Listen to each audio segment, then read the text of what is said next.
Sorry. வாங்க வாங்க DC sir, வாங்க வாங்க.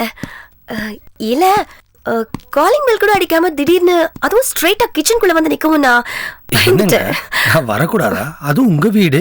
நான் ஒரு போலீஸ் ஆஃபீஸர். காலிங் பெல் அடிச்சுட்டு இன்விடேஷன் அனுப்பிச்சிட்டு தான் வரணுமே. இல்ல இல்ல இல்ல அப்படிலாம் ஒண்ணும் இல்ல. அவர் வீட்ல இல்லையே. தெரியுமே. தெரியுமா? அதான் அண்ணா நகர் சைட்டு. நான் சொன்ன இடத்துக்கு தானே போயிருக்காரு. ஓ ஆமாமா.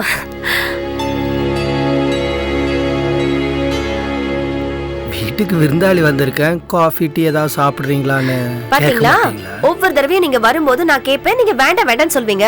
அதனால தான் இந்த தடவை கேட்கல, சாரி. ஆனா இந்த வாட்டி எதையாவது சாப்பிட்டு போகணுன்ற முடிவோட தாங்க வந்திருக்கேன். நோ ப்ராப்ளம், வெயிட் பண்ணுங்க, நான் காஃபி போட்டு கொண்டு வரேன். சாரி, உங்களுக்கு காஃபிலாம் போட தெரியுமா? ஏன் டிசி சார், என்ன பார்த்தா எப்படி தெரியுது உங்களுக்கு? ஒரு அழகான பொண்ணு மாதிரி தெரியுது. நீங்க கிச்சனுக்கு போய் உங்க அழகான கையை அழுக்கு பண்ணிக்கிட்டு நான் ஏன் இதை கேட்கறேன்னா, எனக்கு இந்த காஃபிலாம் போட ஒரு அளவுக்கு தெரியும்.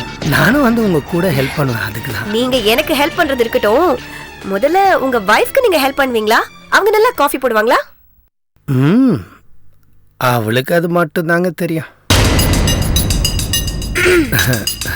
இப்பெல்லாம் எனக்கு வீட்டுக்கு போய் காஃபி குடிக்கணும்னே தோண மாட்டேங்குதுங்க. வீட்டுக்கு போனனால ஒரே இரிட்டேட்டிங்கா இருக்கு. அந்த அட்மாஸ்பியரே சரியில்லைங்க. உங்களோட ஒரு 2 வாட்டி தான் பழகிருக்கேன்.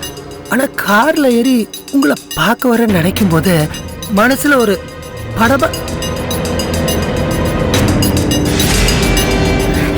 இக்கரைக்கு அக்கறை பச்சை தானே டிசி சார். நம்ம ஆக்சுவலா ஒவ்வொருத்தவங்களோட வாழ்க்கைக்குள்ள போய் பார்த்தாதான் என்னென்ன ஓட்டை இருக்குன்னு தெரியும். நம்ம என்ன பண்ண முடியும்? நீங்க டிவி பார்த்துட்டீங்களே, நான் போய் காஃபி போட்டு வந்துட்டுமா? இவ்வளோ அழகா நீங்க இருக்கும்போது என்ன போய் டிவி பார்க்க சொல்றீங்க? அது ரொம்ப போருங்க. யாராவது ஒருத்தர் அழுதுகிட்டே இருப்பாங்க. நான் என்ன சொல்ல வரேன்? புரியுது.